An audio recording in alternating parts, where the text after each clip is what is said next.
জয় হনুমান। শুভ সকাল। তোমরা সবাই কেমন আছো? আশা করি খুব ভালো আছো। আর আমি তো খুব ভালো আছি, কারণ আমার মা কাকু সবাই এসেছে আমাদের বাড়িতে। আমি তো খুব খুশি। তাই তাড়াতাড়ি ঘুম থেকে উঠে রান্না করে নিচ্ছি, নাহলে তো মা রান্না করা শুরু করে দিবে। আজকে সকালে আমি রান্না করেছি মুসুরির ডাল, শাক ভাজা, সবজি আর কালকের ভাত ছিল, সেগুলোতে জল ঢেলে রেখেছি। আমার কাকু ঠান্ডা ভাত খাবে, বলল আমি গরম ভাত খাবো না, আমি ঠান্ডা ভাত খাবো। মেয়ের বাড়িতে এসে পান্তা ভাত খাচ্ছে কাকু, মানে কি বলবো, কিছু বলার নেই, না করলেও শোনে না, খাবে, ঠিক আছে খাক। আর আমার বর বাজার থেকে গিয়ে ইলিশ মাছ নিয়ে এসেছে। ওর ইলিশ মাছ খেতে খুব ভালো লাগে, আর আমি তো অত ভালো রান্না করতে পারি না। আমার মা এসেছে, তাই বলল মা রান্না করুক, ইলিশ মাছ নিয়ে আসি। আমি বললাম ঠিক আছে আনো।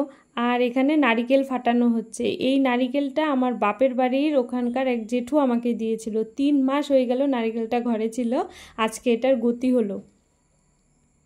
সর্ষে ইলিশ রান্না করা হবে, সেখানে তো নারিকেল বাটা দিতে হবে, না হলে তো ভালো লাগবে না। এর জন্য নারিকেলটা ফাটানো হলো। নারিকেলটা ভালো ছিল। মাছগুলো মা ভেজে নিল, আর আমি এখানে ভিজিয়ে রেখেছিলাম কাঁচা লঙ্কা, পোস্ত, সাদা সরিষা, কালো সরিষা আর নারকেল কুড়ানো। মাছ ভাজা তেলেই এখন রান্নাটা করবে। এখানে দিয়ে দিয়েছে কালো জিরে ফোড়নে আর শুকনো লঙ্কা আর তেজপাতা।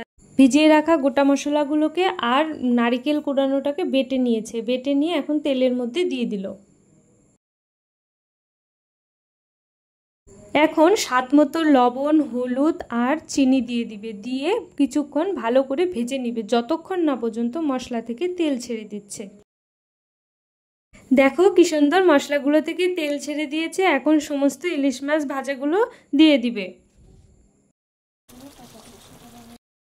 অল্প পরিমাণে জল দিয়ে দিয়েছে মা এখন এখানে, আর হালকা হাতে নেড়ে দিচ্ছে। বেশি জোরে নাড়লে তোমার মাছগুলো ভেঙে যাওয়ার সম্ভাবনা থাকে। আর ওপর থেকে কাঁচা লঙ্কা ছড়িয়ে দিয়েছে, দিয়ে এবার ঢেকে দিবে। দেখো কি সুন্দর ফুটে উঠেছে, রান্নাটা হয়ে গেছে। নামিয়ে ওপর থেকে কাঁচা সরিষার তেল ছড়িয়ে নিবে। গরম গরম ভাতের সঙ্গে ইলিশ মাছ আর ইলিশ মাছ ভাজার তেল খেতে যে খুব ভালো লাগে, তাই আমি নিয়ে নিয়েছি। থেকে উঠেছো? উঠো, ভাত খাবে না?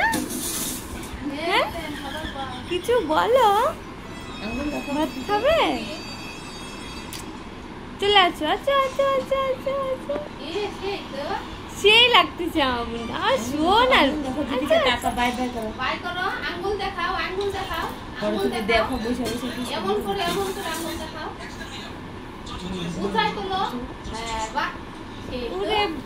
এই যে আমাদের মহারানী ঘুম থেকে উঠে পড়েছে। এখন মুসুরির ডাল, পাঁপড় ভাজা, শাক ভাজা দিয়ে ভাত খাবে।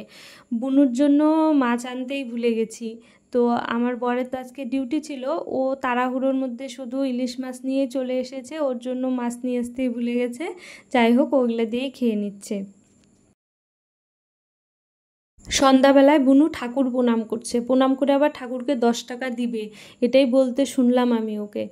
ও হচ্ছে ওর দিদার বাড়িতে ঠাকুর পূজা হয়েছিল, সেখানে ঠাকুর প্রণাম করে যে টাকা দিতে হয় সেটা সেখান থেকে দেখে এসেছে, তাই এখন ঠাকুর প্রণাম করে টাকা দিচ্ছে। তো টাকা তো নেই, তাই এমনি এমনি টাকা দিচ্ছে ঠাকুর। সন্ধ্যাবেলায় চাউমিন বানিয়েছিলাম আমি, সবাই মিলে খেলাম। এই ভিডিওটা কেমন লাগলো অবশ্যই জানাবে সবাই।